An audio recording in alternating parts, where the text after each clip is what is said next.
This is Austin, state capital of Texas. It is a city brimming with culture. It has a fantastic music scene, and the food has to be experienced to be believed. What are we interested in? Well, of course, it is the Circuit of the Americas, an iconic track, relatively young, but one which provides such objectives for our Ferrari Challenge drivers, especially in 2024, as we take to the track with a brand new car, the Ferrari 296 Challenge, as we launch what will be an epic season of Ferrari Challenge racing.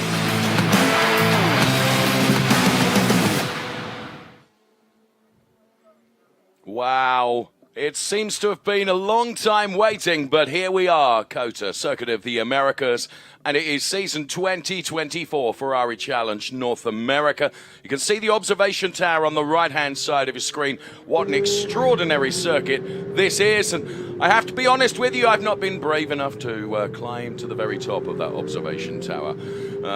Call me a coward, by all means, but what a view that commands across the not only the track, but also the extraordinary area alongside. And talking of alongside, delighted to welcome Ferrari driver, Ferrari ambassador Tony Villander, going to be with us for most of the season. Hello, Tony. Hello, and thank you very much, Dave. Looking forward very much to Tony's expert views. He's raced a number of times here at COTA. Knows it very, very well indeed. What a calendar we have produced for you for 2024. Here we are then, round one in the Circuit of the Americas. Round two sees us into California and Laguna Seca. Of course, in support of Formula One at Circuit Gilles Villeneuve, Montreal at the beginning of June. Then it's Watkins Glen International ahead of Sonoma Raceway, Indianapolis Motor Speedway, and then, of course, the glittering Finale Mondiale. Mid-October this year is going to be in Imola, Italy. So this is it then, round one. Boy, it looks good. What a skyscape there. And very much looking forward to this getting underway. Of course, first to come is going to be qualifying for all of our drivers as well. And we bring you so much action this year. I'll explain more about that in just a while. So the Circuit of the Americas, 5.513 kilometers. That's 3.42 miles. 20-21 turns, depending on how you count them. 12 left, 8 right, counterclockwise. And, of course, it's the climb into turn number one, which is most talked about. It's something like 133 feet from the start-finish line up to the top of turn number one. Flowing parts of the track, and very difficult and very technical, which Tony will be explaining more in due course. So there we can see the flag flying. The weather is not quite as we imagined. Track temperature is 25 degrees, air temperature 23. High humidity, bit of wind around as well. And as you can see, lots of cloud cover as well. So not quite the sunshine that we were perhaps expecting. And down there, as always, delighted to be alongside Shay Adam once again, who, of course, will bring us all the news and all the action live from down there in the paddock. Hello, Shay. Hello, Dave. Good morning to you and Tony and to all the Ferrari fans around the world tuning in for the first race of the 296 Challenge car. And we have a lineup of them ready to go out for this qualifying session. Trofeo Pirelli to kick things off today. Looking for a lap time for a pole somewhere in the region of 2:05.3. That was the fastest time we saw from the official practices in yesterday, in which they had 3 opportunities to go out on the racetrack. But this qualifying session, it's going to be a little bit different because for the first time, it's Trofeo Pirelli and Trofeo Pirelli AM on track together. Perfect example of that. We have Dave Musial Sr. in the purple car with the Joker on the side and his son 2.0 right ahead of him. Normally they would not be out on track together until the race, but now with qualifying, one short shot, 20 minutes, both cars will be out on track, and we have to wait and see who will be our first pole sitter of the year. It could be someone in the AM class, Dave. We did see speed out of them yesterday. It's a fascinating prospect, and thanks, Shay, and great to see the Musials, both Dave Musial Sr. and Dave Musial 2.0, ready to go out there and get qualifying and get, perhaps, potentially the first pole position of our 2024 season. So, Tony, I explained briefly as the cars take to the track right now, the Circuit of the Americas you've driven a number of times. It really is a mix, isn't it, where you have to, it's compromise, I'm guessing? Yeah, the main design was done for Formula One. 2012 was the first Formula One race here, designed by Tilke, who is a designer that in that era designed a lot of tracks. So a lot of long straight lines with a wide track into a hard braking. Formula One at that time was struggling a little bit with overtaking, but this track is something special. Going into turn 1, like you said, is a big elevation that rarely you can see the right angle on the TV screen. It's really up the hill, and then through the S's that take features from tracks like Silverstone, the high-speed corners, Mackett's and Beckett's, the S curves from Suzuka, and then also it's a bit of almost annoying part through 12 to 15 because it's so slow. You struggle with understeer, oversteer. It's very difficult to get the car balanced right to those slowest corners of the track, and actually many times is the place where you lose the most of the time. Thank you, Tony. Of course, 2024, a very big year for Ferrari Challenge. We launch our season in the very first running of the 296 Challenge car. I know something that you and I have waxed lyrical about is the fact that when you see drivers like this, Tony Davis, get out of the car after a session, and we've seen them in free practice sessions over the course of this weekend thus far, the driver is beaming from ear to ear. The car is an outstanding car. Yeah, drivers are really impressed with this new 296 Challenge. There's many aspects. There's the grip on these new Pirelli tires, the brakes, they stay super consistent, and the braking is really efficient, and the lap times. The drivers are like, hey, this is really physical now. It's really fast car, and drivers are getting and learning more each time they go on track. But same thing with the teams. They didn't have much time to prepare the optimum setup and everything for this opening round, so it will be a very exciting weekend. So, as Shay alluded to, we have, for the first time, Pirelli and Pirelli AM drivers out there qualifying for in the same session. It's short, sharp, and you really have to get it nailed and nailed early on. Tony Davis was one of those that was buying that track time to get out there on track as quickly as possible. And here we can see Mascaro, then the Ferrari of Central Florida driver. Beautiful liveries across the 296 Challenge cars that we're seeing for the first time in anger during this qualifying session. So we keep our eyes on some of the drivers that are making their way out there. Sebastian Mascaro, then, who I mentioned for Ferrari of Central Florida, is one of those. And this car is a thing of beauty, and it's something that absolutely, Tony, amazes me that just when you think, and let's be honest, the 488 Challenge Evo is a hugely successful car, just when you think you can't get any bigger, it can't get any better, the designers at Maranello come up with something which is just a humdinger. Yeah, the platform for this car obviously comes from the 296 GTP. We've already seen the success with the GT3 model of this car, but now with the Challenge car, I think they took a little bit of different approach. I think this model is actually the closest to GT3 car. So the driving style-wise, the design of the car, a lot of features that are on the car is really a great example of Ferrari taking that another step forward. Each model they have presented over the years, it's just a huge step forward. This is Brian Cook that we're looking at right now. Brian Cook, then the Ferrari of Seattle driver. The mix of yellow and red, which almost pays homage, of course, to the hypercar in terms of its colour scheme. It's absolute thing of beauty. Brian Cook then getting to grips with this 296 challenge car. As I mentioned, the drivers have had tests, they've had free practice. You could see the car just a little bit under braking there.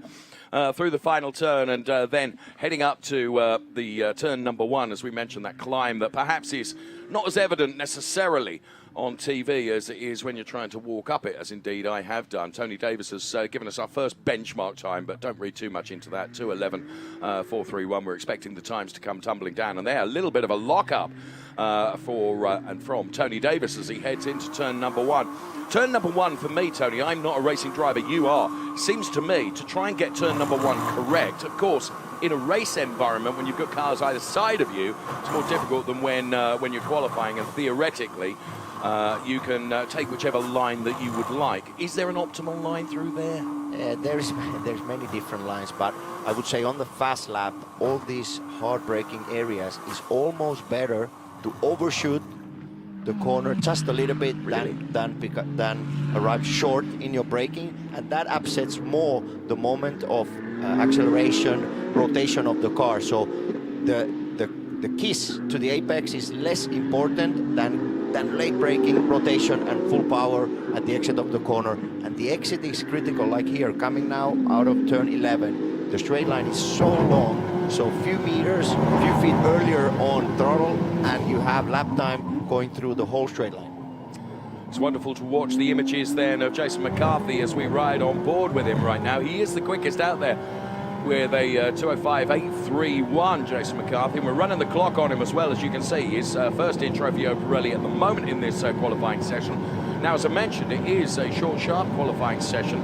The drivers having to nail the lap times as quickly as they can and not get too involved with other traffic that might be on the track. Also running just a bit wide. We'll talk about track limits with Tony in just a moment. Sebastian Mascaro going very quickly as well. He's just gone second fastest overall. It's P1 within class for the Trofeo Pirelli AM drivers. Martin Burrows is currently second fastest in Trofeo Pirelli at the moment. So split the shot here so that you can get double the value in terms of action that you can see as Jason McCarthy's got traffic ahead of him now. Rounds out the final turn and heads towards the timing beam, which he hopes to break in a time quicker than the 2:05.831. Let's see if he can do that. And Jason McCarthy then, as we switch back to Tony Davis right now. Tony Davis then running a familiar colour scheme to that he ran last year. It's McCarthy who is quickest for Pirelli, and Brian Cook quickest for Pirelli AM. And the Pirelli AM drivers getting very, very closely as Bennett now goes second fastest. For our Trofeo Pirelli drivers, you can keep your eyes on everything that's going on the left-hand side of your screen. There is the graphics for you as Dave Musial Jr., Dave Musial 2.0 as he's affectionately known, has got within 4/10 of the time set by Jason McCarthy. John Bennett, the Foreign Cars Italia driver, his last lap at 2:05.810 means that he is third fastest. And already, if I dare say this, Tony, some of the drivers beginning to take liberties with the curves and the corners. Yeah, with the challenge car going through those S's between turns 3 to 6, you can see that you can cut the corners quite aggressively, and the race direction and the stewards need to be really sharp and monitor all the laps. So there's been some rules set with the track limits. You should still have 2 wheels inside the white track, the white lines of the track, or at least ride the curb in the exit. So let's see if we have some track limit issues during this session, but the lap times are impressive. We were riding on board with the McCarthy, and the smoothness of the steering wheel, really precise movements, car was reacting perfectly. It took a few laps for the drivers to get the tires up to the temperature, but now you can see that drivers are on it. Drivers like you have always told me smooth inputs means smooth output. That's correct, isn't it? Yeah, if you look at the Formula 1 drivers, the IndyCar drivers, whatever championship, the fastest guys, it looks always so easy. If you are fighting the steering wheel, it's not the way to go with the lap time and to see big improvements. So smooth is fast. Look at this, Dylan Medler, he's now within 7/1000ths of Jason McCarthy. Roberto Perina has gone third fastest. Tony Davis is quickest in Pirelli AM ahead of Kaminsky and Fauber. They are the top 3 in Pirelli Am at the moment. And this is Tony Davis. No, it's not. This is the number 71 car. Forgive me, Brian Kaminsky that we pick up now. I'm sure you will forgive me. The liveries are quite similar, although, of course, Brian's telltale wheels, which have been something of a hint to me, I would have thought. Brian Kaminsky then for Ferrari of Long Island, second fastest at the moment within class, and now goes first fastest within class with an impressive 2:05.782. So top 4 drivers at the moment are Pirelli drivers. Then it is Dave Musial, who has gone quickest for Pirelli Am drivers ahead of Kaminsky now, and the times are changing all the time, as you would expect in the early stages of this. Well, I say early stages. We're into the second half as the Ferrari of Vancouver driver John Horsch, returning driver. Great to see John back again, who's currently 7th fastest within class. And Jason McCarthy has pulled the car into the pit lane. We've got 9.5 minutes of this Trofeo Pirelli qualifying session to run. McCarthy from Medler, from Musial Jr. from Perina. For our Pirelli drivers, for our Pirelli Am drivers, it's Musial, and then it's Compank and Kaminsky ahead of Falva. They are the top 4 in our Trofeo Pirelli Am drivers. So there you can see as they dial into that turn, just exactly how because you run downhill then as well. So you you go over the crest of that almost, Tony, and then it's a little bit like a roller coaster, isn't it? You get a bit of a shove because you're going downhill. Yeah, it's true, and then you start preparing. You actually need to prepare the car for the turn 2, which is downhill. It looks really easy, corner with full throttle, but you need to prepare the racing line properly, and then you start fighting through the S's. And this track provides a challenge with the setup, because you need to have the speed on the straight line, mechanical grip on the slow speed corners, but the good aero balance as well through these S's. So it's difficult to get everything right setup-wise for the whole lap, but you need to compromise some areas. And obviously, when we go towards the race, then it's the tire life. You need to have a little bit of aero balance also to help the tires a bit. Tricky stuff, this racing, you know, in terms of getting it right. And we're hearing it from the horse's mouth, as it were, as Dave Musial Jr. then decides to bail this lap. He is 3rd fastest at the moment, just 5/100. So times are really, really close. I mean, if you look at the times from 1 through 10 of the top 10 times at the moment, it's just like 8/10 between them. I mean, this car is really, really performing so well. The number 30 car is driven by Dave Musial Sr. as a round has gone the number 25 car. And that car has gone round then. That is Gadenzi who has gone round. Ben Gadenzi. However, he'll be able to get it right. And so there we are. Was he just carrying a little bit too much speed into that turn, Tony? Or yeah, this is the area which I mentioned is the slow speed area. Here you fight with the balance, with understeer and oversteer.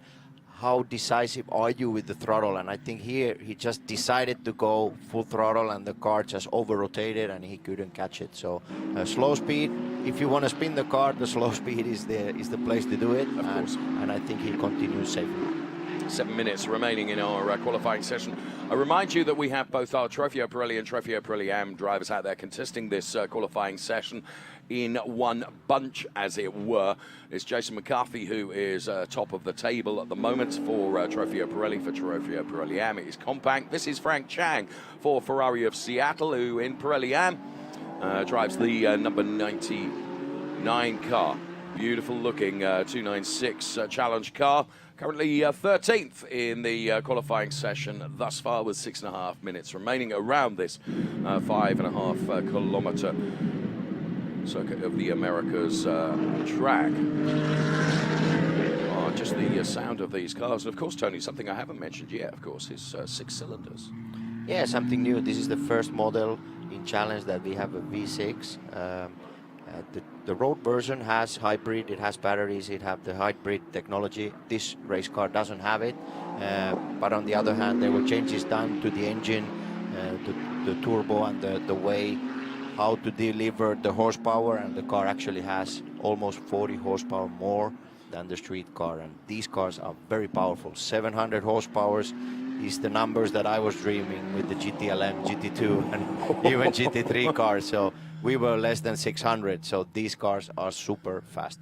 Chris Cagnazzi that we watch now, and out there for Trofeo Pirelli Am qualifying. it remains Jason McCarthy, but I should mention that having gone to P1 in class is the driver of the number 50 car, Matias Perez Compact for Ferrari of Central Florida. Pirelli AM driver who is top of the chart when it comes to our Pirelli AM drivers. A number of drivers, as you can see, have decided to bring the cars into the pit lane. Part of the rationale for that will be if they feel that they have extracted as much out of the car as they can. It's also about tyre longevity as well, because you want the rubber for the race, and something that I've not spoken with Tony about yet is clearly a completely different strategy when you go out for qualifying to when you race, and therefore every advantage that you can have going into the race, and the first one of those advantages is being as high up the grid as you can possibly be, is also having rubber to take you through the race. So as we look at Matias Perez Compact then for Ferrari of Central Florida, who currently heads the pack in Pirelli AM, it's Jason McCarthy who is top of the table for our Pirelli drivers.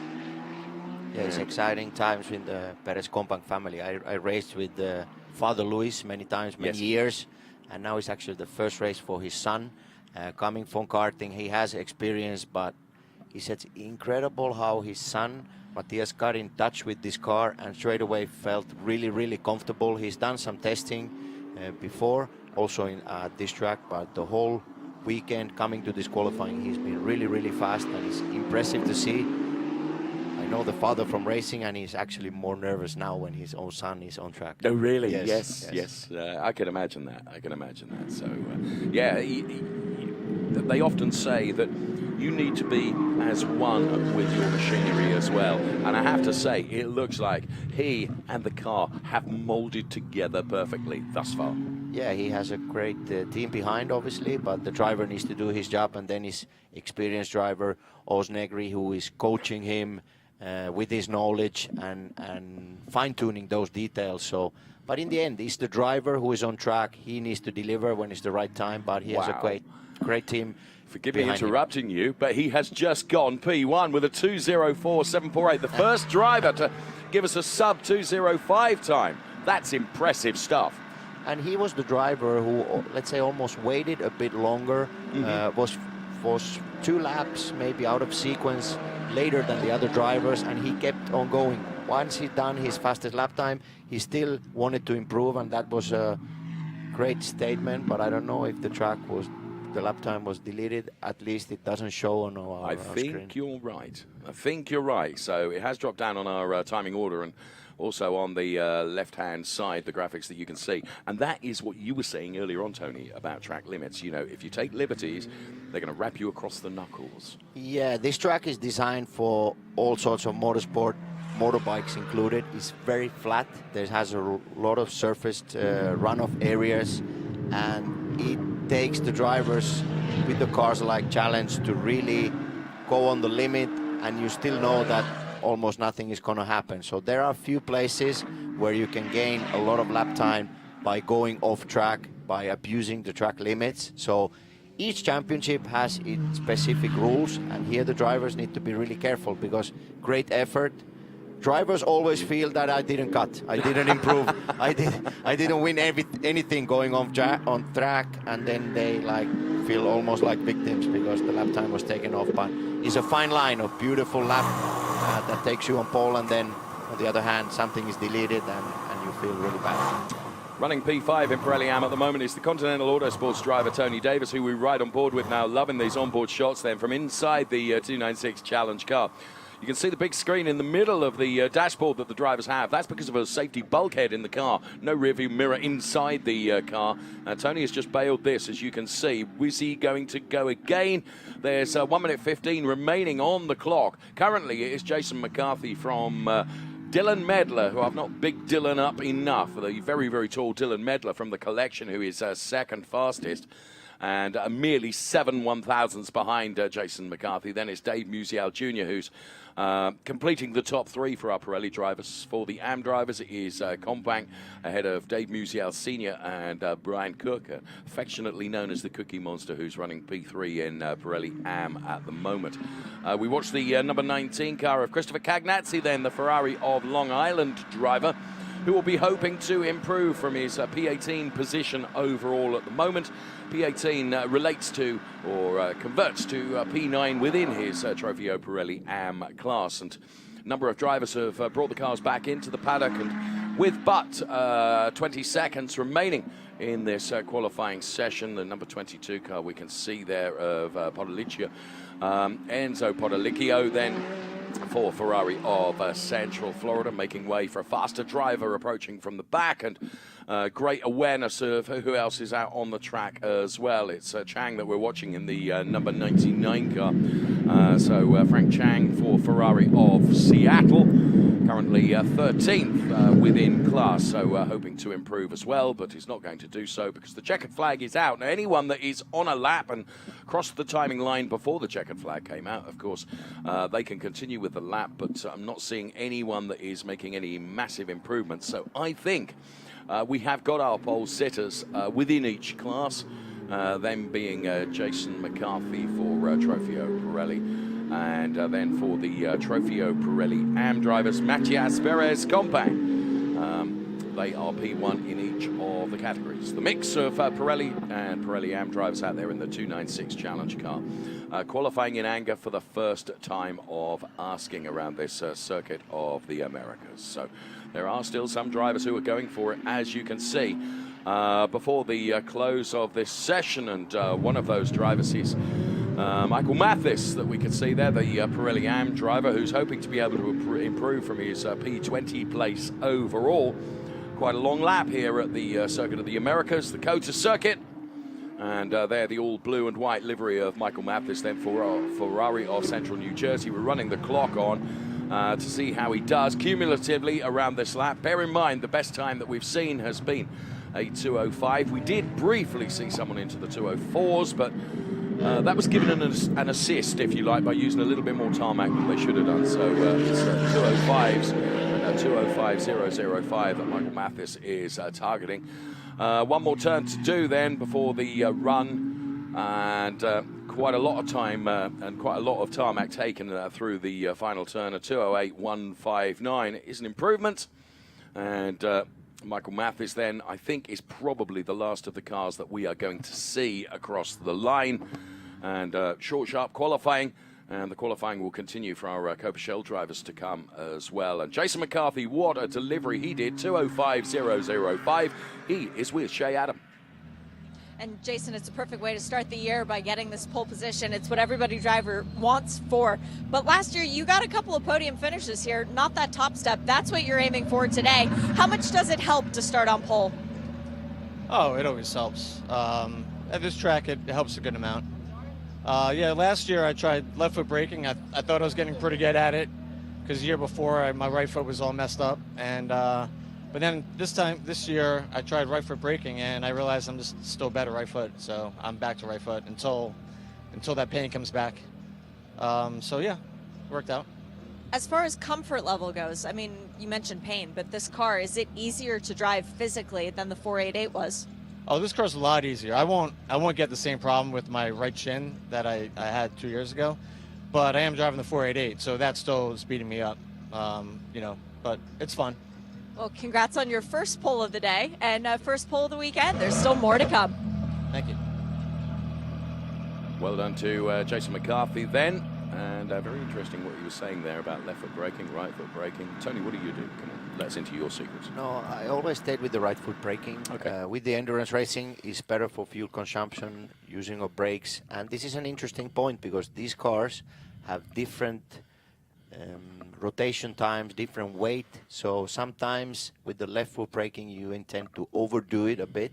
I don't say it happens to everybody, but you need to be really careful not to brake and use the throttle at the same time, and also asking too much from the race car, and you don't leave any space for the car to rotate and react in the corner. So that was a good and interesting point, and about the driving style and left or right foot braking, we would need another hour to talk about. Well, thank you, Tony, for compressing it as well as you did. Here come the results in full then from our first qualifying session. Jason McCarthy taking pole position overall and, of course, for Pirelli, ahead of Dylan Medler and Dave Musial Jr. Matias Perez Compang, what a brilliant drive. He takes P4, but, of course, that is P1 in Trofeo Pirelli Am ahead of David Musial Sr. and Brian Cook. Then it was Brian Kaminsky, Tony Davis and John Bennett. It's brilliant to see the Pirelli Am drivers really mixing it with the Pirelli drivers as well. Brad Falva, Martin Burrows, Enzo Podolicchio, Joe Rubo, Brett Curtis, Sebastian Mascaro, John Horsch, Christopher Cagnazzi and Brandon Cruz then occupying the top 19 places with Michael Mathis, Benoit Bergeron, then Frank Cheng, Ben Gudenzi, Michael Petramalo, Jay Logan and McCade Wang. Those three drivers are not setting a time in qualifying. So there we have it, our Trofeo Pirelli and Trofeo Pirelli Am qualifying session for race 1 to come has been completed. And you can see the cars then leaving the track now because we run a similar system with our Copa Shell drivers in that we mix the Copa Shell and Copa Shell Am drivers up together. From an identification purpose point of view, to make it easier for you because we care about you, the Copa Shell drivers have the yellow strip across the top of the windscreen. Copa Shell Am drivers have the black strip across the top of the windscreen. That's how you can identify which category they're in pretty easily. So we'll see what they can do. Target time is obviously going to be in the 2:05s that we have seen. It's how close you can get to the 2:04s. And we only had one driver that actually made it into the 2:04s, and that time was then deleted for track limit excursions. But potentially a 2:04 is in the drivers. Are we going to see it within Copa Shell? Probably not, but there's going to be a lot of drivers that will get very, very close to that 2:05 target time, I feel sure.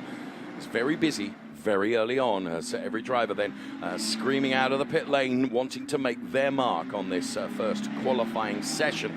And champing at the bit is Jan Bernier in the 132 car that you can see there. A similar colour scheme for Jan as we have been used to. And, of course, for Shay, for Tony and myself, we're having to get used to new colour schemes across these brand new cars, these wonderful 296 Challenge cars. We're delighted that you're with us here at COTA for round 1 of Ferrari Challenge for 2024. Another beautiful looking car is the 141 car of Jeff Nunberg. Speaking to him very briefly yesterday as making way through the paddock I was, and again, Jeff, like many of the other drivers, getting out of the car after an FP session full of smiles and beams, and seeming to really enjoy the time in the car as well, which of course is critical. You've got to enjoy it. You've got to want to really be in that car. And also a new motivation for the drivers. You need to change your driving style a bit. The lap times, like we've seen, are very fast, so you need to be ready and adapt for the speed. I think a summary of the first 20 minutes was quite interesting. Nice to see a lot of teams getting and understand the car very quickly. We had top 5 in almost in less than a tenth of a second. That promises a good racing towards today in the afternoon, or let's say after the lunch break. I would say the key is the front tires. I could see that the front tires are taking a bit more time to getting in the right temperature, and the fastest cars, the fastest drivers, they really had the car handling well, while some of the others were still struggling with the front tires. Maybe getting them work in the right temperature, or a little bit related to the setup as well. But great first session, and here we're getting on with the weekend. Thank you, Tony. Tony Philander with us all weekend long, giving us his expert view as the cars climb up towards turn number 1 now. We're watching our Shell and Shell Am drivers out there for their qualifying session here at COTA. This sets the grid for race 1 to come, as Tony has indicated, after the lunch break. And you can see the drivers really beginning to put the pedal to the metal now, including Jerry Walters, then a Ferrari of Vancouver. Bubbles, it's great to see Jerry back out in the familiar colours and looking very comfortable with that wonderful 296 car as well. Jan Bernier chasing down behind in the 132 car. Jan Bernier from Ferrari Seattle.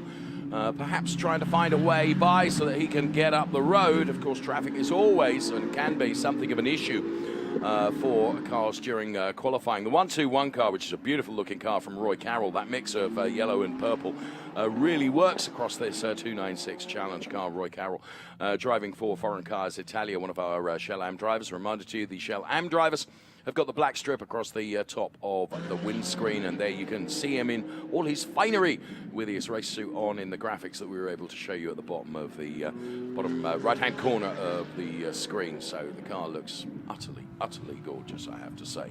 Already, very nearly the first 5 minutes of this qualifying session is done and dusted. We will get some times up on the up on our timing screen for you in due course, but the drivers all settling in and making their mark and just trying to settle the cars down, including Talal Sher. A warm welcome to Talal then, the Ferrari of Central New Jersey driver, driving in Shell Am, and he crosses the timing line as well now, breaking that beam. Yellow strip across the top of the windscreen here indicates a COTA Shell driver for you that are trying to ID the drivers, and the driver of the 193 car is Osvaldo Gallo, who is a regular competitor in the Ferrari Challenge for Ferrari of Central New Jersey. Brilliant to be able to welcome him back. Now, Cyril Choksi, who was something of a star last year, has already posted a time, and he has done that and gone P1 at the moment ahead of Chuck Whittle, and then Eric Marston. I had breakfast with Eric Marston for Ferrari of Westlake earlier on today, and he was genuinely, he would have skipped breakfast to be in the car. Loved the car so much, just felt that his driving style and the car kind of really suited each other. Yeah, the steps and the work done by Ferrari are impressive, and it's the right way, the right direction. Maurizio Mediani, who did most of the development of the car, was really proud of the things chosen on this race car related to the brakes, handling, aerodynamics, speed, and the lap times in Europe and in Italy. They tested in Monza, Mugello, and like I said, lap times were impressive. So in hands of real professional drivers, it's a joy to drive, but also to the all other drivers, all competitors in the 296 Challenge. I've seen everybody super happy jumping out of the car. And that's really, really important. Cyril Choksi then ahead of Chuck Whittle and Eric Marston. This is Paul Lynn then for Ferrari of Newport Beach, one of our Shell Am drivers, as he's about to break the timing beam now, and he pushes for a time of 2:28.585. Expects some time to come away from that and for it to be reduced significantly. Once again, we're seeing this mix of Shell and Shell Am drivers really taking it to this qualifying session with very, very close times indeed. Dana Goodwin is the quickest of our Shell Am drivers, just besting Roger Monteforte, who has been relegated to P2, if you like, and the 102 car of Gabe Harib, Ferrari of Atlanta, is P3 for our Shell Am drivers at the moment. Cyril Choksi then for Ferrari of Denver has just been bested by Eric Marston, but Cyril Choksi responds almost immediately and takes 9/10 out of Eric Marston's time. Jan Bernier has gone third fastest, with Chuck Whittle now fourth fastest. Jerry Walters in the old Brink machine that we saw earlier on is quickest in the Shell Am drivers. You look at the wonderful livery of the Robert McWilliams car, the Ferrari of Washington driver. I mean, it's just an utter work of art, Tony. It's a thing of beauty to behold, and credit to all of our drivers for the way they've really taken to these 296 Challenge cars, not only in terms of a race car, but also the joy that they're bringing to us. Look at this car. That is, Tony Verlander, a work of art. Yeah, it's been since many years that the drivers really are into the design of their race cars. Not many cars are the typical Ferrari red, or let's say next weekend maybe Ferrari blue with the Miami Formula One Grand Prix. But yeah, the design is a big part of the identity of the drivers, and like you said, the same liveries have gone over the years, and very exciting colors and color themes. So that's great to see. It is. Cyril Choksi and Eric Marston then, top two at the moment in Shell for Shell Am drivers. Jerry Walters from Talal Sher and Steve Czech. Steve is a formidable driver. He's running P3. at the moment. This is Walterdorf in the Continental Autosports car. The driver of car number 111, Brian Waltersdorf, for Continental Autosports, then currently 14th, hoping to improve as he crosses the timing line. It does improve a couple of places, and that's what it's all about, just nibbling away at those times that you've been able to set thus far, with merely 11 minutes of this session remaining. It is Cyril Choksi from Eric Marston, Jan Bernier for our Shell drivers. For our AM drivers, Jerry Walters, Dana Goodwin, Roy Carroll are the top three. Change that now because Talal Sher has gone quickest of our Shell AM drivers, and he's really mixing it with the Shell drivers as well, because P1 within class, but P5 overall. Let's ride on board with Lisa Clark. Lisa, of course, does an awful lot of Ferrari Challenge racing. And it was a delight to see Lisa also taking part in the Winter Challenge Series in Abu Dhabi right at the beginning of the year.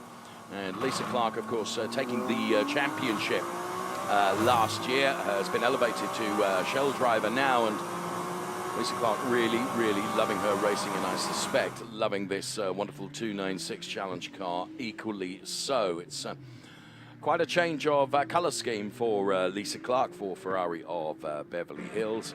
As I say, she was the Copa Shell AM champion last year, therefore gets elevated into Copa Shell this year, and rightly so. Cyril Choksi, Jan Bernier, Eric Marston, that remains the same. It's Talal Sher from Jerry Walters, and Jeff Nunberg now is third fastest in the Shell AM drivers. We watch the 158 car right now of Bruce Cleveland for Ferrari of Silicon Valley. I had quite a conversation with Bruce and Robin yesterday, and Bruce absolutely loving this car. And Bruce had something of a stellar year last year and is hoping to improve still further this year. And there's hints of the colour scheme from last year, but only hints of that, because Bruce has got something of a slight different identity in terms of the colour scheme on the car this year. So Bruce Cleveland, another one of those drivers who's going to be very, very good to watch during the course of the year. He's currently fifth fastest overall and fifth fastest within the Copa Shell class. Dana Goodwin for Ferrari of Seattle is fourth fastest within Shell AM, and as if to prove Tony and myself incorrect, there is a red Ferrari 296 Challenge car, Tony. Yeah, it's true, but also a lot of colors, a lot of different color teams. But Ferrari in red is always beautiful. Yes, of course so. And here comes Eric Marston then, who is now third fastest. It's Jan Bernier, who has got within 4.5 tenths of Cyril Choksi. Cyril, another very, very dominant driver last year, and one to watch as we switch back to Bruce Cleveland right now, who's trying to improve from his P5 place. It must be remembered that in addition to being in a Shell or Shell AM category, there are also some other drivers, by dint of maturity, I think that's a polite way of saying it, are gentleman drivers. Yeah, there's drivers from different background, different age as well. So I think it's a great work from Ferrari and our staff in general to divide drivers in based on their speed and also experience. And you can always, if you dedicate more time, you can raise your performance and also then start to compete in a different category or go even up to GT racing after challenge. So I think it's a great platform in general to find you racing with the drivers with the same speed as you, and then when you are ready to climb up to make the next step, then Ferrari is also ready to promote you in the next level. David Williams we're looking at right now, the Ferrari of Central Florida driver with the orange and black stripe as he heads to break the timing beam now. It's going to be 2:15.723 for the Copa Shell AM driver, that is David Williams. Cyril Choksi, Jan Bernier, Eric Marston, the top three overall, and the top three in Shell drivers. For the Shell AM drivers, it's Talal Sher, ahead of Jerry Walters, and then Roy Carroll, the top three remaining the same, with some 7 minutes of our 296 Copa Shell qualifying to the end of the clock and the checkered flag, if you will. So 28 or 29 cars out there on track contesting this qualifying session. And as we look at the 102 car, which looks lovely, of Gabe Harib, the Ferrari of Atlanta driver, currently 10th fastest within class, hoping to offer some form of an improvement. So about just over halfway through the lap here, and very interesting to see the different lines being taken here, and where some drivers go over the white lines and don't go over the white lines. Not aware of anyone that having suffered a huge track limit penalty thus far during this COTA Shell qualifying session. Choksi and Jan Bernier have both decided to park the cars in the pit lane, feeling that they have done enough. And there's no such thing as a comfortable margin, I'm thinking. But Cyril Choksi has got 4.5 tenths over Jan Bernier, his closest competitor, who has also put the car in the pit lane. Tony, do you ever consider that 4 or 5 tenths is enough of a margin?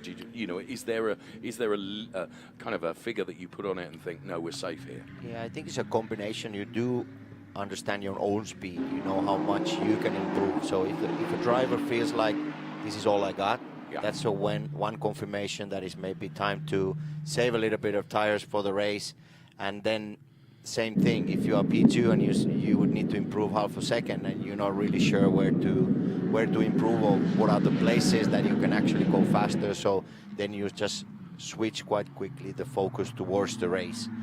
Like we said, qualifying is very important, but if you start P1 or P2, you still have the cards quite open for the race, and for that reason, sometimes to limit the laps, it helps you the performance in the race. Mitchell Green, we've been watching now in this qualifying session, and continue with the graphics on the left-hand side of the screen just to indicate who is where and where everyone is running at the moment. Certain parts of this track really seem, not being a racing driver, they seem to flow very, very nicely, and Jerry Walters has done a good job of getting the most out of this car and the most out of this circuit, and sits a very, very creditable P2 in the COTA Shell Am qualifying, the 171 car from Ferrari of Vancouver. And their confirmation of what I was saying in COTA Shell Am, second fastest, and the 171 car and the Jerry Walters combo proving to be really rather formidable in this qualifying session, of which we have just over 4 minutes remaining. Now, Ray Acosta has moved up to P3 and relegated Eric Marston to P4. So Ray Acosta with a 2:07.229, that coming in the final stages of this qualifying session, proving the point, Tony, that actually times can improve right towards the end of the session as well. And perhaps is there any merit in leaving your qualifying run to later on? A little bit more rubber is down on the tarmac, perhaps a little bit less traffic. Yeah, there's again here is different variations. So 20-minute session, you would in an optimum situation you would like to post a lap time early on. If there's a red flag, if there's yellow flags on track, means that on those laps you cannot improve your lap time. But having said that, if everybody goes out at the green flag, then if you stay a little bit out of the sequence, you probably have a little bit less traffic on track towards the end of the session, where other cars are already parked, done their lap. So if there's a 20-minute session, you are really confident that you need 2-3 warm-up laps, and then it's lap 4 and 5 where you're going to post the fastest lap time. So probably you can leave it the first 5 minutes, maybe even 6 minutes, and then go on track. So depends on the driver, the skill level, the confidence, and how you want to approach the qualifying. Brian Waltersdorf then for Continental Autosports that we're watching right now, currently P9 in COTA Shell Am for qualifying, breaks the timing beam and sends that time to our controllers at 2:11.218, something that has always amazed me, and far be it from me, as Roy Carroll now goes quickest in Shell Am. Roy Carroll then besting Tal Al-Sher and Jerry Walters to go P1 in qualifying for Foreign Cars Italia. Something that always amazes me about racing drivers, those drivers who, with a short, sharp qualifying session, they're so confident in their own ability that they leave it right to the very last minute. But that can bite you on the bottom, can't it, if something happens? You know, it's better surely to go out and bank at least a lap. Yeah, that's true, because if you have a yellow flag driver off, a red flag, then you're out of sequence, depending on the rules. Even if you have a few minutes still on the clock and you leave from the pits, is always a big mess. So to have a smooth qualifying, it's always better to leave a little bit of margin. 20 minutes maybe not needed, but between, let's say, 3 to 5 minutes, you can probably stay on the pit lane, but 15 minutes is a good time to go on track. Robert McWilliams then in the 1-2-3 car with 1 minute and 20 seconds remaining. This is the car of Steve Czech. So Steve Czech for Ferrari of Rancho Mirage is currently 6th fastest in COTA Shell Am. The order overall on the left-hand side of your screen, as you can see, if it's got a yellow flash on the color scheme, it means it is a Shell driver. It's a black flash, that's a Shell Am driver, and it's Talal Sher, Shell Am quickest now, ahead of Jerry Walters and Roy Carroll. I just wonder whether there was track limits there that has taken and pasted and posted those times from just a little bit earlier on. Lisa Clark then. Very, very well-traveled racer, has raced not only to great success here in North America, but has raced significantly in Europe as well, and is just getting seat time and track time. And, you know, for drivers like Lisa Clark, and Lisa is doesn't hold it a secret. She says, you know, the reason I travel so much and I race so much is because there are tracks that I want to tick off my bucket list of tracks that I really want to do. Yeah, I chatted with Lisa on Thursday, and also she joins the line of drivers who really enjoy this car, and still little bit of understanding for the braking, trail braking, how to use the brake pedal, the new ABS system, but overall she's very happy with the 296 challenge. She's here today in COTA, but the plan is also to do a lot of racing in Europe for the reason you mentioned, Dave. She wants to challenge herself on these new tracks. She has a lot of knowledge in US, North America of racing here, and she wants to experience something different. And respect to Lisa on that. I've seen her race around the world, from Dubai to Abu Dhabi yes. to US and the racetracks in Europe. So it's great to see the ambition for racing and the respect she has for Ferrari is great. Yeah, and Lisa is just a really very, very rounded racing driver. Darren Bernstein then for Ferrari of Washington. Brings his 169 car into the pit lane now. There are still drivers that are crossing the timing line. But Cyril Choksi pretty happy with what he has done. I don't think his 206.471 is going to be bested by anyone. Receives the appropriate congratulations from many people down there in the pit lane. Because, of course, you win and lose as a team. You rely on your engineers and your driver coaches and all the support staff that help you with the team as well. And you can see the congratulations being offered there. Cyril Choksi, a very, very good driver last year and enjoying this year so far. And you could see the driver coach, Andy Lally, driver who I've been fighting on track.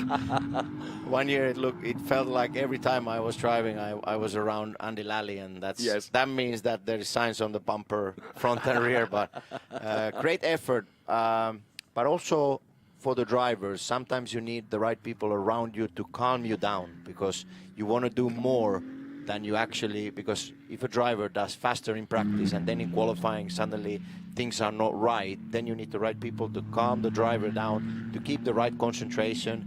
Sometimes the adrenaline and the excitement of qualifying brings you off sequence a bit. So you need to have the experience around you to tell you, hey, here you were over driving, we need to calm down, and then the lap time comes again. Driver coaches tell me that you need your racing driver to be something of a sponge, really, to be able to absorb that information. But Cyril Choksi has been out there and done it at 206.471. I bet he's beaming from ear to ear, Shay Adam. Yes, he is, and he definitely does fit that description of a sponge, just trying to learn as much as he can. It was Robbie Foley who started with you, now on Andy Lally. What did Andy tell you to help you get that pole position today? The big thing he said was 99.5%. That's all. You don't want to go over the edge. Just be calm, relax, and make it happen. Now, last year, first race of the year, you got pole, went on to win that race. Does this car feel like it did last year? Do you think you can replicate? Well, this car is absolutely amazing. Ferrari did an amazing job with this car. It's leaps and bounds above the 488, and it just felt really good this week. So it's going to be very competitive up front. There's 4 or 5 guys that are very close, so I'm looking forward to a great race. Congratulations on your first trophy of the day, hopefully not the last. Thanks so much, Jay. Thanks, everyone. That is just a joy to see. It's just how much enjoyment the drivers take out of it. Yeah, this is the way like it's supposed to be. You give everything you got on track, and then the joy. You put a lot of effort, and then after great result like today's qualifying at the pole position. So great, happy driver. Thank you, Tony. Cyril Choksi taking pole from Jan Bernier, Eric Marston, Ray Acosta, John Viscop, Chuck Whittle and Bruce Cleveland. They're the top 7. Best of our Shell-Am drivers, Talal Sher then. Many congratulations. P1, P8 overall. Then Jerry Walters, very good qualifying from Jerry. Mitchell Green was P10. P3 in Shell-Am, Roy Carroll. Then it was Dana Goodwin, Mike Luley, Jeff Nunberg, Steve Czech, Osvaldo Gaia, then Darren Bernstein, as we continue to roll through our classification with Brian Watersdorf, Paul Lynn, ahead of Neil Langberg, Gabe Gribb, Helen Chu, Al Heggie, David Williams, and Roger Monteforte and Matt Dalton. Neither of those drivers out there being able to set a time. So they're confirmation of the results from our Copa Shell qualifying. And I'm tempted to say, to go back to my DJ days, Tony, it's back to the old school. Because we have so many drivers that want to be out there contesting and racing in the Ferrari Challenge. And with everyone working so very hard in the factory in terms of producing 296 cars, inevitably, you can't produce enough for everyone that wants one. So the 488 Challenge is going to continue as well. And up next, we've got our 488 cars out there in qualifying as well. And we get the green flag for our 488 cars. I can see from our timing screen now. Whilst we've been extolling the virtues of this utterly brilliant 296 car, we cannot forget just how successful the 488 car has been as well, Tony. Yeah, a lot of success, a lot of great racing. Great drivers have gone through the ranks of different Ferrari racing, and starting from Ferrari Challenge with the 488. After that was an Evo kit presented to the car, and just a great car that has brought us a lot of good racing, but great drivers as well. I wholeheartedly agree with you. So we have, once again, a mix of Pirelli drivers and Shell drivers out there for qualifying in our 488 Challenge cars. The cars with the red strip across the top of the windscreen, as we can see there, is a Pirelli driver. If it's got a yellow strip across the top of the windscreen, that is a Shell driver. So a mix of Pirelli and Shell drivers, and some 27 cars out there on track, including John McKenna for Ferrari of Seattle. We can just see the back end of the John McKenna car now. Ahead of them was Enoch Hurd for Ferrari of Atlanta. So all the cars making their way out onto this track now. I just wanted to pick up on something that you were saying earlier on, Tony, and you'll slap me with a wet fish for this. When things haven't gone your way in qualifying and you've come in, are you someone that needed calming down because you take it, you're just so, the adrenaline buzzes, doesn't it? It must be really difficult to almost control your emotions. No, I would say more adrenaline, more calming down some of the situations that happen in the races. So okay. some hard fighting with other drivers, or something that might have ended our race, and I felt like was a mistake that somebody else did. Overall in qualifying, I've been driving the GT cars for 18 years now with Ferrari, and overall in qualifying it's just been quite a big enjoyment always, because almost the best moment of the weekend, where you've done all the work, then you have a light fuel, new tires, and it's you in the car, and you just need to go for it. So rarely aggression after qualifying, but sometimes, yes, after the race. Okay. Thank you, Tony. I hope you'll forgive me for asking such an impertinent question. Cars out there on track that we're watching right now. We've got a number of drivers who are very familiar to us in the Ferrari Challenge of years gone by, and it's good to see them contesting these 488 Challenge Evo cars that have been such a steadfast staple. Eric Pan for Ferrari Beverly Hills, we watch right now in the number 77 car. Frank Szczesniak is out there in his Ferrari of Austin car. But this is Eric Pan then that we're watching right now. Going to run the clock on Eric Pan then, the all-orange 488 Challenge Evo, then a Pirelli driver for Ferrari Beverly Hills then. rounding the turns here and heading towards the timing line. This part of the circuit where through those S's, Tony, you're almost tempted to take quite a lot of that and just hope that race stewards are not looking at that particular moment. Yeah, it's good you mention it. On this lap, the driver with the car 77, I think he went a little bit too much over the track limits at turn 4. So just in the SS, he cut the right-hand side a bit too much. So let's see the reaction of the stewards and the race direction. But this track, like we discussed earlier, is the one that being so flat, so smooth in areas, also prepared for motorbikes, for race cars. It's a big thing to fight against, not to cut too much and stay on the right racing line and stay inside the white lines we have on both sides of the track. So a lot of work also for the stewards. It's quite an undulating track as well as Eric Pan continues on his lap then. Eric Pan, as I mentioned, one of our Pirelli drivers in the 488 Challenge, driving this 488 Challenge Evo, which is a challenge car and as a GT car has been so successful in the success stable of Ferrari racing cars that we have had over so many years. So there is no doubt about it, the 488 Challenge Evo is still a formidable car heading towards the timing line now. Don't read too much into this time because it's the fairly early stages of this qualifying session, and they're a car and colour combo that you'll be very familiar with, the Ferrari of Ontario driver Mark Musso. And Mark Musso also now heading in towards the timing beam now and cutting that timing beam. The number 100 car is driven by Anthony Di Carlo.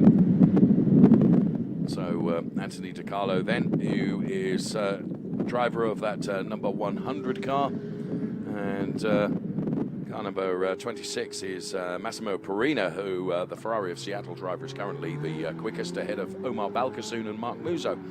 The quickest of the Shell drivers at the moment is the driver of car number 172, which is Steve Blevitt for Ferrari of Rancho Mirage. And Eric Pan's lap time was cancelled, like we saw, because of the SS. And there was briefly a yellow flag at the start and finish, but I think we are back to green, and everybody rejoined the qualifying session. Yes, we have some new drivers, some returning drivers out there on track for this, their first qualifying session for their race to come this afternoon as well. I mentioned right at the start of our program that as is always the case with Ferrari, we bring you great value, and great value in terms of broadcast as well.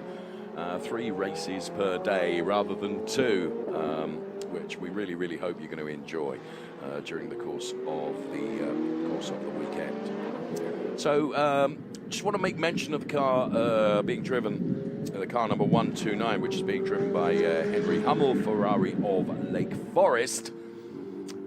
Coached by one Mr. Max Blancardi, who had some success in the Ferrari Challenge in years gone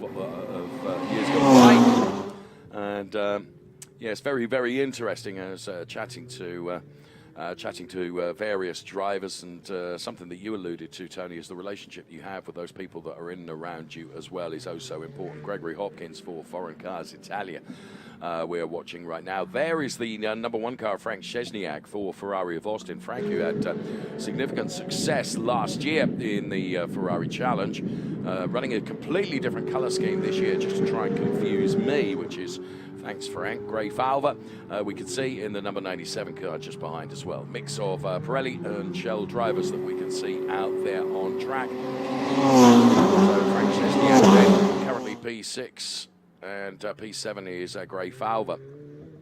That's the way it looks at the moment, with Perina P1, Jason McCarthy P2. And it's interesting how some drivers, Tony, Jason McCarthy in particular, choosing to race both categories or both cars over the course of a weekend. How difficult is it as a racing driver to kind of optimize what you're doing in one racing car and then jump out of that one and get into another one? Yeah, it's not easy. I've done it in some occasions. I think during the WEC at Sebring, I also did the IMSA race, so using a GTLM car with the confidential Michelin tires, and then in IMSA the GT3 platform car with the more commercial tires. So it wasn't easy because not a lot of time to react, not many laps to get in touch with the car again. So I struggled a bit. Talked with the other drivers who did similar weekend. It wasn't easy. And here, obviously, we're talking about two different challenge cars. Lap time wise, we've seen a difference of around 3 seconds, 3.5 seconds now. So it's a different task. It's difficult to reset from 205s down to 208s, and it's not easy. It's very easy to mix up with the comments and request more from the race car, because this is the actual limit of the car. So quite exciting and quite how do you say, quite nice way to choose to race both cars, because not many drivers would probably done it. So no. It's a brave approach. And that's the very man that is being brave in his approach, Jason McCarthy, who's currently second fastest in the 488. Let's not lose sight of the fact that, of course, he was the quickest in the 296 Pirelli. So it's the 488 challenge that we're watching right now, though that is where our focus is, and very much enjoying this with Perina, who is P1, Jason McCarthy P2, Mark Musso is P3. Now, Joel Rosenbacher has gone P1 for our Shell drivers, ahead of the driver of the 159 car, which is good as Venceslovas, who is second fastest ahead of the 172 car of Steve Blevett. Those are our Shell drivers. So we've got a mix of Pirelli and Shell drivers in this 488 challenge. Qualifying, and we've got just under 10 minutes remaining as we look at the 159 car of Gudas Venceslovas then, who's doing a very good job in qualifying. Is currently P2, chasing down the 126 car driven by Linas Venceslovas. And yeah, very, very interesting to watch indeed, and see how this develops. So there we can see that 159 car of Gudas Venceslovas, beg your pardon. There the car of Matt Dalton, Ferrari of Long Island, who's currently sitting P6 in class for our Shell drivers, which is a very creditable performance indeed. And now goes, just as I was extolling the virtues, goes P1 for Ferrari of Long Island with a time of 2:12.719. So got everything, all those check boxes ticked during that last lap, and has relegated Rosenbacher to P2. So good job done there, that's for sure. So the familiar colours that we have been used to for so long, including those Omar Balkasoon. Omar Balkasoon currently running 6th fastest. He's some 2.1 seconds down on others. Gray Falver is just ahead, running P5. And here is Omar Balkasoon then for Ferrari of Fort Lauderdale. His last lap of 2:10.670. So that makes him 6th fastest overall, and 6th fastest within class as well. The number 97 car driven by Craig Falver, who is just besting him at the moment, who's 5th fastest, and he set his 5th fastest time with a time of 2:10.499. So this one is not certainly going to trouble that as he gets ready to go again with 7 3/4 minutes remaining. Matt Dalton, what a lap that was from him, which gives him P1 in the Shell category of cars. So it is Perina from McCarthy from Broughton. They are the top three. So Logan Broughton P3 in Pirelli. And there we can see the 148 car of Bernard Gomez. Ferrari of Houston with a time of 2:17.016. So I was saying it's Dalton, Rosenbacher, and now Venceslovas has gone 3rd fastest for our Shell drivers. And Brad Evans, we see now Ferrari of San Antonio heading towards breaking the timing beam with a 2:15.246. Target time for everyone, well, if you're a Shell driver, it's a 2:12.719. If you're a Pirelli driver, it's a 2:08.478. So confident, should I say, are Massimo Perina and Jason McCarthy. They're part of the cars in the pit lane, and saving the tyres, if I may say, for the race to come. So Logan Broughton potentially with a chance. The 117 car being driven by Jeffrey Keel for Ferrari of Atlanta. We focus on now. Looking very smooth and confident, and certainly keeping it within the limits of the white line delineated around the circuit. Breaks the timing beam and completes that lap with just over 6 minutes to come in our 488 qualifying session, being led by Perina for our Pirelli drivers and Dalton for our Shell drivers. 159 car for Gurdas Venceslovas, then Continental Autosports, the team responsible for engineering that car and engineering the driver, if I can be so bold as to say that as well, ensuring everything is set just right. The 152 car of Richard Pineda for Ferrari of Washington. Here the brakes protest, and just within the white lines, heading towards the timing beam now. He's currently fourth fastest in Shell. Is this going to be an improvement? No, it remains P4, so it's Perina from McCarthy, from Broughton then for Pirelli. For the AM drivers, it's Dalton, Rosenbacher and Venceslovas. The 107 car is the car of John Galazza for Ferrari of Central Florida, currently running P11 within class in Copa Shell. Big number of cars across Pirelli and Shell in this 488 challenge as we maximize the race action to come on any given Ferrari challenge weekend, of which there are an eclectic mix of circuits that we go to. From here we head to Laguna Seca, then it is Montreal, then Watkins Glen, then Sonoma, then Indianapolis, before heading towards Tuscany and the Finale Mondiale this year to be held mid-October in Imola. Every driver will be targeting the opportunity to be there, and one of those will be Henry Hummel then for Ferrari of Lake Forest that we watch right now. And where is Henry in the order? Currently 10th with a best lap of 2:15.533. Meantime, this is the number 14 car, Gregory Hopkins. And Gregory Hopkins currently 10th overall, but P9 in his Trofeo Pirelli class. And the foreign cars Italia driver then breaking the timing beam. And we reach the final 4 minutes of this qualifying session, with no changes right at the top at the moment. I rather think Tony Verlander, maybe we've seen the best laps from everyone, perhaps save this man. I was going to say Frank Szczesniak, and just as I go to mention him, he pulls into the pit lane. So with 3.5 minutes left, he ain't coming out again. Yeah, most of the drivers went on track once the session went green, so they did over 15 minutes on track. And I think with the tire wear and the experience they gathered during the practice sessions, I think the main target is the race, save the tires for the race, and I think we've seen the best performance for these 20 minutes.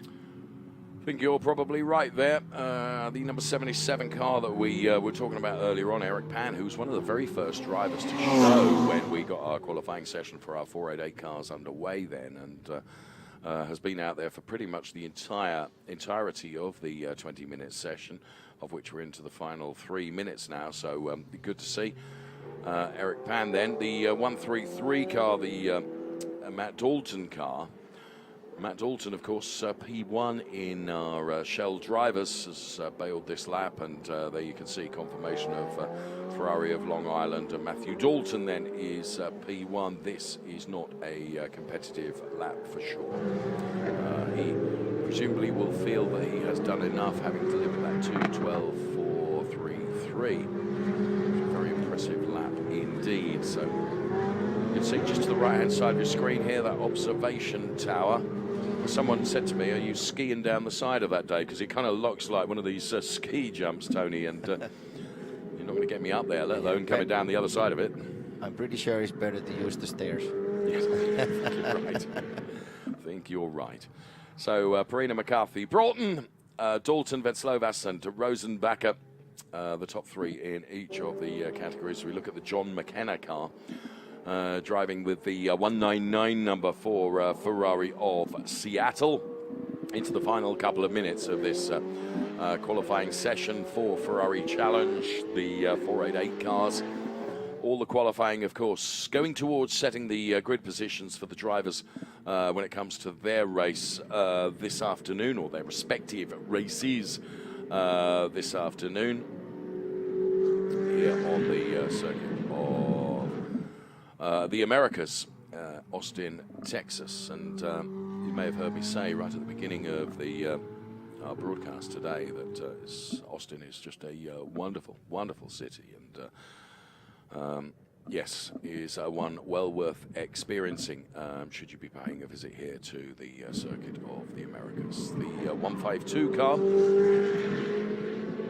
of Richard Pineda, and Richard Pineda then is fourth fastest and accelerates now. And actually, probably from that camera angle that we saw briefly there, Tony, it gives you some indication of what a steep climb it is. It's Eau Rouge-like, isn't it?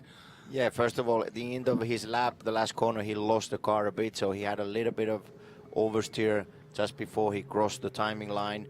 Yes, it's very deep climb to the turn one, very difficult for the race start. All the cars next to each other. You can go even 4 wide, braking into turn one at the start of the race. So, and also on the flying lap in qualifying, difficult to see the apex of the corners, so you need to set your reference point in braking to get the right moment, hard braking, turn in.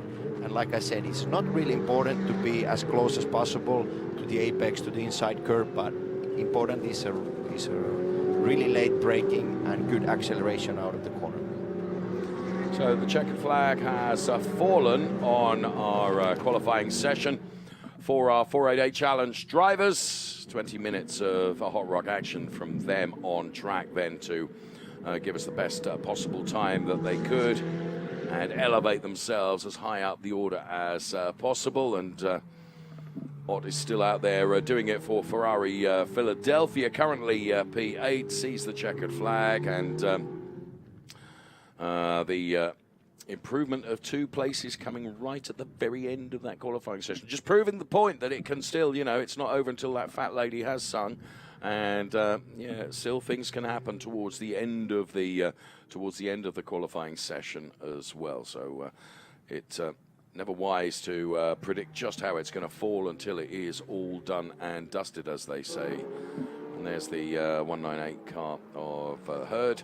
You can see a red 488 Challenge Evo then accelerating across the tarmac here. You can see where various parts of the track, actually, you can see the difference in colour of the tarmac there, where bits of resurfacing have been done over the course of what is relatively young history, because the circuit of the Americas, as Tony was saying right at the start of the program, of course, one that is very, very popular, and one that we get to see the Formula One cars as well. Of course, staying in North America, Miami next weekend for Formula One, and but here though for our 488 Challenge Evo cars, their qualifying for their race to come is done, and our 2 pole sitters then, Perina and Dalton. So they respectively Pirelli and Shell. So once again, we go to Shea Adam in the pit lane with our pole sitter. Massimo, racing a 488 at Circuit of the Americas didn't take you very long to get out there and get that lap done, but this is a comfort level for you. Is it familiar to come back here in this car? It is. This is the track where I had my first race at, and so it feels very comfortable, familiar, and so I'm very excited to get the chance to not only qualify and put it on pole, but to race here this afternoon. How important is pole when you're going up against a very experienced field? It's very important. When you have guys like McCarthy and Muzo who have been in this for a while and are championship contenders every single year, it's very important to be out in front of them come race time. Is the team giving you a lot of feedback on the car since they have so much data, especially from other Perennas racing it? 100%. We've had the 488 campaign in this series for a very long time, so we have a lot of data when it comes to this track and others. So the Ferrari Seattle team has done an amazing job putting this car together. They made my job a lot easier today. Well, congratulations. First trophy of the day. We'll see you later on. Thank you very much. I'll see you this afternoon. Massimo, full of confidence, and just proof that young drivers racing in the Ferrari Challenge, it can be a springboard, and Massimo Perina then has bested everyone and takes that Rotiform pole position award. Here come the results in full for you then from that 488 Challenge qualifying session. Massimo Perina then P1 ahead of Jason McCarthy and Logan Broughton. Then it's Mark Muzo, Greg Falver, Omar Balkasoon, Eric Pan, Frank Szczesniak and Greg Hopkins. For our Shell drivers, Matthew Dalton ahead of Gurda Sven Slovas, then Joel Rosenbacher, Richard Pineda, Stephen Chen, Gary Ott, Steve Blevitt, Bernard Gomez, John Galata, and then Enoch Hurd then as our drivers continue with Brad Evans and Henry Hummel, Anthony DiCarlo, Dan Magnasuski, Louis Perisquia, Jeffrey Keel, John McKenna, and no time from Michael Porter. 27 cars for that qualifying session. And all our qualifying's done and dusted then from both Pirelli, from Shell, and of course from the 488 Challenge as well. Please make sure you join Tony and myself at 1:20 local time this afternoon when the racing will get underway. Bye-bye for now.